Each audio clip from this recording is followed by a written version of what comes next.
Assalamualaikum warahmatullahi wabarakatuh. Hai, kembali lagi di channel YouTube saya, Wina Rahmawati, mahasiswi Fakultas Keguruan dan Ilmu Pendidikan Matematika Universitas Islam Riau. Pada pertemuan yang ke-12 ini, pada mata kuliah analisis kompleks, kita akan membahas mengenai barisan bilangan kompleks dan deret bilangan kompleks. Langsung saja kita masuk ke pokok pembahasan yang pertama, yaitu barisan bilangan kompleks. Barisan bilangan kompleks adalah bilangan kompleks yang diurutkan dengan suatu pola tertentu. Biasanya ditulis dalam bentuk Z1, Z2, Z3, sampai seterusnya, atau Z1, Z2, Z3, sampai seterusnya yang diapit oleh kurung kurawal, atau disingkat dengan Zn yang diapit oleh kurung kurawal. Suku Zn disebut sebagai suku umum atau suku ke N barisan tersebut. Sama halnya pada barisan yang telah kita pelajari sewaktu SMA, yaitu ada barisan aritmatika dan juga barisan geometri. Barisan bilangan kompleks juga memiliki macamnya, yaitu barisan konvergen dan barisan divergen. Sekarang kita bahas dulu yang barisan konvergen. Sebuah barisan Zn disebut konvergen jika terdapat suatu bilangan Z sehingga limit Zn di mana N bernilai tak terhingga akan sama dengan Z. Barisan Zn dengan Zn sama dengan Xn tambah I kali Yn untuk N sama dengan 1, 2, 3, dan seterusnya, maka limit Zn di mana N nilainya tak terhingga sama dengan A tambah I kali B jika dan hanya jika limit Xn sama dengan A di mana N nilainya tak terhingga, dan limit Yn sama dengan B di mana N nilainya tak terhingga. Contohnya, tentukan barisan berikut konvergen atau tidak. Soalnya yaitu 2i pangkat N per 2N kurang 1. Penyelesaiannya, di sini nilai N kita ganti menjadi 1, 2, 3, dan seterusnya. Maka hasil yang didapati yaitu 2i min 2 per 3, min 2i per 5, 2 per 7, dan seterusnya. Dengan limit 2i pangkat N per 2N kurang 1, di mana N tak terhingga, akan sama dengan 0. Lanjut ke barisan yang kedua, yaitu barisan divergen. Ada dua ciri barisan kompleks disebut barisan divergen, yaitu 1.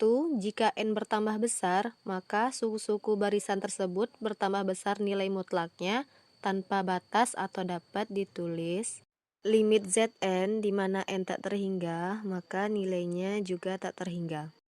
Nah, jika pada barisan konvergen, nilai dari limit Zn yaitu sama dengan Z, maka di barisan divergen ini, nilai dari limit Zn yaitu tak terhingga.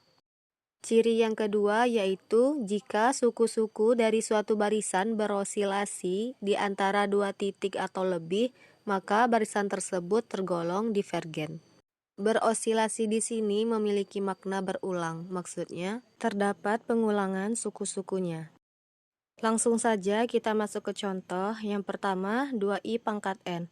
Maka penyelesaiannya untuk nilai N kita ganti menjadi 1, 2, 3, dan seterusnya. Maka kita dapatkan hasilnya yaitu 2i min 4 min 8i 16 32i dan seterusnya. Tampak suku ke N makin lama makin besar seiring dengan bertambahnya besar nilai N, sehingga disebut barisan divergen. Jadi, jika pada barisan konvergen suku ke N makin lama makin kecil, maka pada barisan divergen suku ke N makin lama nilainya akan makin besar. Lanjut, contoh yang kedua yaitu min 1 pangkat N tambah I. Penyelesaiannya sama seperti biasa, nilai N kita ganti menjadi 1, 2, 3, dan seterusnya. Maka kita dapatkan hasil min 1 tambah I, 1 tambah I, min 1 tambah I, dan seterusnya. Di sini tampak terjadi pengulangan suku-sukunya. Dengan kata lain, barisan ini merupakan barisan yang berosilasi pada beberapa titik. Barisan ini bersifat divergen dan memenuhi ciri yang kedua. Lanjut ke pokok pembahasan yang kedua, yaitu deret bilangan kompleks. Deret bilangan kompleks merupakan penjumlahan suku-suku dari bilangan kompleks. Bila barisan dinyatakan dengan pola Z1, Z2, Z3, dan seterusnya, maka deret dinyatakan dengan pola S1 sama dengan Z1, S2 sama dengan Z1 tambah Z2, S3 sama dengan Z1 tambah Z2 tambah Z3, dan seterusnya. Dan dapat dirumuskan menjadi Sn sama dengan Z1 tambah Z2 tambah Z3 tambah titik-titik tambah Zn kurang 1 tambah Zn. Berikut metode untuk menguji konvergensi atau divergensi suatu deret. Yang pertama ada teorema divergensi. Jika suatu deret sigma Zn konvergen, maka nilai limit Zn di mana n tak hingga sama dengan 0. Jika limit Zn di mana n tak terhingga bernilai tidak sama dengan 0, maka deret sigma Zn bersifat divergen. Untuk contoh soalnya, bisa teman-teman lihat pada tampilan layar. Metode yang kedua yaitu uji rasio. Andaikan sigma Zn adalah deret dengan suku-suku tak negatif dan bahwa limit Zn tambah 1 per Zn di mana n tak terhingga akan sama dengan rho. Maka, jika rho kurang dari 1, maka deret konvergen. Jika rho lebih dari 1, maka deret divergen. Dan jika rho sama dengan 1, deret kemungkinan konvergen atau divergen. Metode yang ketiga yaitu uji akar. Andaikan sigma Zn adalah deret dengan suku-suku tak negatif dan bahwa limit akar Zn di mana n tak hingga akan sama nilainya dengan rho. Maka 1. Jika rho kurang dari 1 disebut deret konvergen. 2. Jika rho lebih dari 1 disebut deret divergen. 3. Jika rho sama dengan 1, kemungkinan deret itu konvergen atau divergen.